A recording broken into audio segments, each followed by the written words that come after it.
CCS की meeting में प्रधानमंत्री के राष्ट्रीय सुरक्षा सलाहकार अजीत डोभाल भी शामिल थे। इस मीटिंग में उनकी मौजूदगी बता रही है कि भारत के किसी भी बड़े एक्शन में उनकी बड़ी भूमिका रहेगी।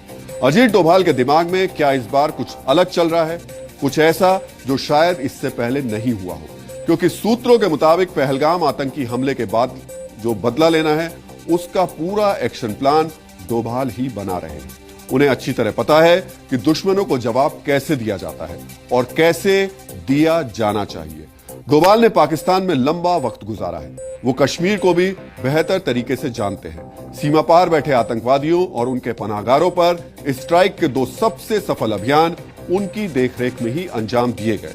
ये कैसे हुआ, आज आपको इसे भी समझना चाहिए, क्योंकि इसे समझने के बाद ही आप अंदाजा लगा पाएंगे कि भारत का अगला बदला कैसा होगा। कश्मीर में आतंकवादी हमले का पहला बड़ा बदला भारत ने सर्जिकल स्ट्राइक के रूप में लिया था, जब सितंबर 2016 में जम्मू कश्मीर के उरी में भारतीय सेना के कैंप पर आतंकी हमला हुआ, जिसमें 19 जवान शहीद हुए। यह हमला होते ही अजीत डोभाल ने प्रधानमंत्री नरेंद्र मोदी के साथ उच्च स्तरीय सुरक्षा बैठक की।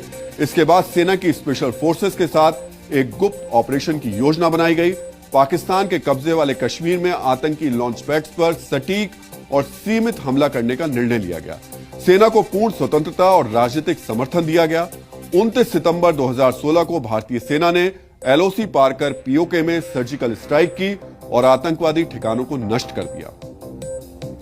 इसके बाद 14 फरवरी 2019 को पुलवामा में आत्मघाती हमले में 40 सीआरपीएफ जवान शहीद हुए। इस हमले के फौरन बाद डोभाल ने खुफिया एजेंसियों से रिपोर्ट मंगवाई और संभावित टारगेट्स की पहचान की। पाकिस्तान के बालाकोट में आतंकी हमला करने वाले संगठन जैश-ए-मोहम्मद के ठिकाने चिन्हित किए गए। इसके बाद डोभाल ने वायुसेना के उच्च अधिकारियों के साथ ऑपरेशन की योजना बनाई। अंतर्राष्ट्रीय प्रतिक्रिया को ध्यान में रखते हुए सटीक, सीमित और प्रभावी एयर स्ट्राइक की रणनीति बनाई गई। 26 फरवरी 2019 को भारतीय वायुसेना ने बालाकोट में हवाई हमला कर आतंकी शिविरों को तबाह किया। अचूक प्लानिंग और खुफिया नेटवर्क का बेहतर इस्तेमाल, ये अजीत डोभाल की सबसे बड़ी ताकत है और अपनी इस ताकत का एहसास वो पाकिस्तान को 2 बार करा चुके हैं, एक बार जमीन पर, दूसरी बार आसमान से। लेकिन इस बार उनके मन में कौन सा प्लान है, इस बार भारत का अटैक कहां से हो सकता है, किस पर हो सकता है, कैसे हो सकता है, इन सभी सवालों का जवाब अभी हमारे पास नहीं है, और अगर होता भी तो देश हित में इसे हम आपको नहीं बताते। लेकिन जो फैसला अब से कुछ देर पहले सीसीएस की बैठक में लिया गया वो हमने आपको बताया है। पाकिस्तान के साथ सिंधु जल समझौता भारत ने रद्द कर दिया है, पाकिस्तानियों का वीजा भी रद्द कर दिया गया है, और आप इस बात के लिए बेफिक्र रहिए कि इस बार का बदला